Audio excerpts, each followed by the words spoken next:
తిరుపతిలో పార్వతీ పుత్ర పర్యావరణ మిత్ర పేరిట వినాయకుడి మట్టి బొమ్మల తయారీ కార్యక్రమం నిర్వహిస్తున్నారు. మరింత సమాచారం మా ప్రతినిధి నారాయణప్ప ప్రత్యక్ష ప్రసారం ద్వారా అందిస్తారు. అశ్విని, తిరుపతి నగరపాలక సంస్థ, తిరుపతి వరసిద్ధి వినాయక మహోత్సవ కమిటీ సంయుక్తంగా పార్వతీ పుత్ర పర్యావరణ మిత్ర పేరుతో మట్టి వినాయకులను విద్యార్థులకు పోటీలు నిర్వహిస్తోంది.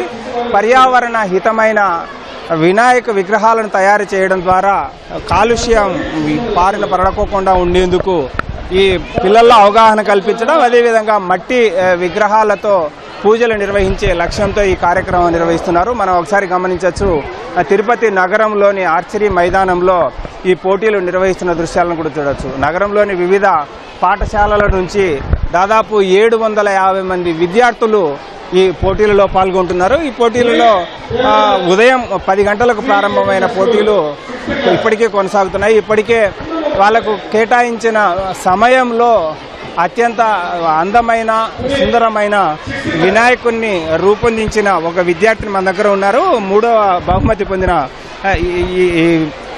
ఈ పోటీలు ఏమనిపిస్తుంది అమ్మా మీకు?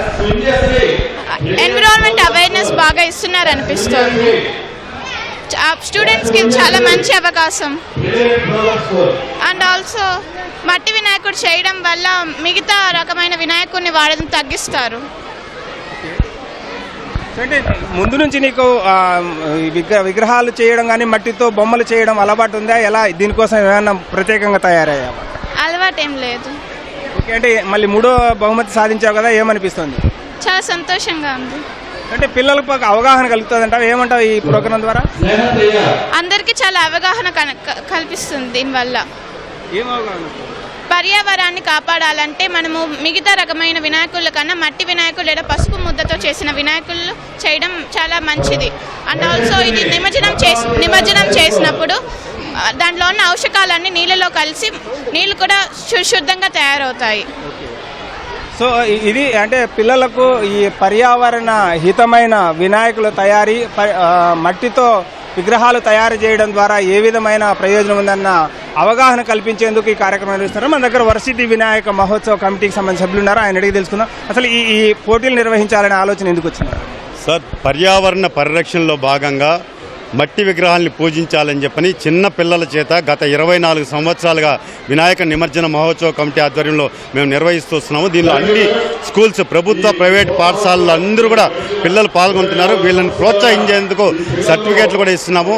ఎందుకంటే గ్లోబల్ వార్మింగ్ పర్యావరణానికి ముప్పు ఉందని చెప్పి పదే హెచ్చరిస్తుంది. కాబట్టి ఈరోజు మట్టి విగ్రహాలని పూజిస్తాం, పర్యావరణాన్ని కాపాడుదామన్నటువంటి ఒక మంచి ఆలోచనతో తల్లిదండ్రులంతా కూడా వాళ్ళ పిల్లల్ని ప్రోత్సహిస్తున్నారు, ఇక్కడికి తీసుకొస్తున్నారు. స్కూల్ యాజమాన్యానికి వాళ్ళందరికీ కూడా బహుమతులు ఇచ్చి ఎందుకంటే ఈరోజు రసాయనాలతో తయారు చేసే భారీ విగ్రహాలు చెరువుల్లో మనం నిమజ్జనం చేయడం కారణంగా ఆ నీరంతా కూడా కలుషితం అయిపోయి పర్యావరణానికి చాలా పెద్ద ముప్పు ఉందని చెప్పని ఈరోజు అందరూ కూడా చెప్తున్నారు. కాబట్టి రాబోయే రోజుల్లో ఖచ్చితంగా ప్రతి ఒక్కరు కూడా మట్టితో తయారు చేసినటువంటి విగ్రహాలని పూజించాలని చెప్పని ఈ పిల్లల ద్వారా గత 24 సంవత్సరాలుగా ఈ కార్యక్రమాన్ని నిర్వహిస్తున్నామండి. సో ఇది గడిచిన 24 సంవత్సరాలుగా తిరుపతి వరసిద్ధి వినాయక మహోత్సవ కమిటీ ఈ పోటీలు నిర్వహిస్తోంది. మన దగ్గర వరసిద్ధి వినాయక మహోత్సవ కమిటీ సెక్రటరీ సామంచి ఆయన అడిగి మరిన్ని వివరాలు తెలుసుకుందాం. తిరుపతి నగరపాలక సంస్థ కమిషనర్ మౌర్య కూడా ఉన్నారు. మేడం, ఈ పోటీలు నిర్వహించాలని ఎందుకు అనుకున్నారు?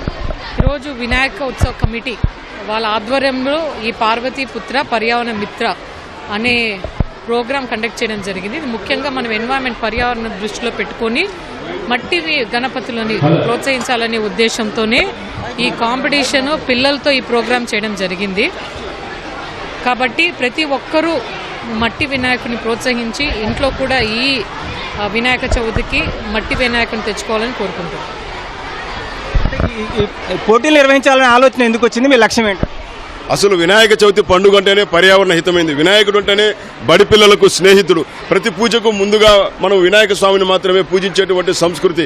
వినాయక స్వామి యొక్క విగ్రహాన్ని నదీ తీరంలో లభించేటువంటి ఒండ్రు మట్టితో తయారు చేయడమే పురాణాల ద్వారా మనకు తెలుస్తుంది. మరి అలాంటి విగ్రహాన్ని తయారు చేసేటువంటి క్రమంలో చిన్నపిల్లలు తమ చిట్టి చేతులతో మట్టి గణపయ్య పోటీ తయారు చేస్తుంటే బయట షాపుల్లో దొరికేటువంటి బొమ్మల కన్నా అందంగా తీర్చిదిద్దుతున్నటువంటి క్రమంలో పిల్లల మధ్య పోటీ నెలకొనింది. తమలో దాగి ఉన్నటువంటి సృజనాత్మకతను వెలికి తీయడము, అసలు వినాయక స్వామి అంటే ఎలా ఉంటారో, ఎలా తయారు చేయాలి, ఎలా పూజ చేయాలనే విషయాల్ని అవగాహన కల్పించడం కారణంగా పర్యావరణ హితమైన పండుగ అనే విషయం అర్థం కావడము. రానున్నటువంటి కాలం ఇప్పటికే మనం మంచినీటిని డబ్బులు పెట్టుకుంటున్నాం. భవిష్యత్తులో గాలి కూడా కొనాల్సి వచ్చి ప్రమాదం వస్తుంది. కాబట్టి పర్యావరణాన్ని పరిరక్షించడం మనందరి బాధ్యత అనే విషయం తెలియజెప్పే ఈ ప్రయత్నం చేస్తున్నాం. పార్వతీపుత్ర పర్యావరణ మిత్ర అని చెప్పి మనం గణనాథుని పిలుచుకుంటాం.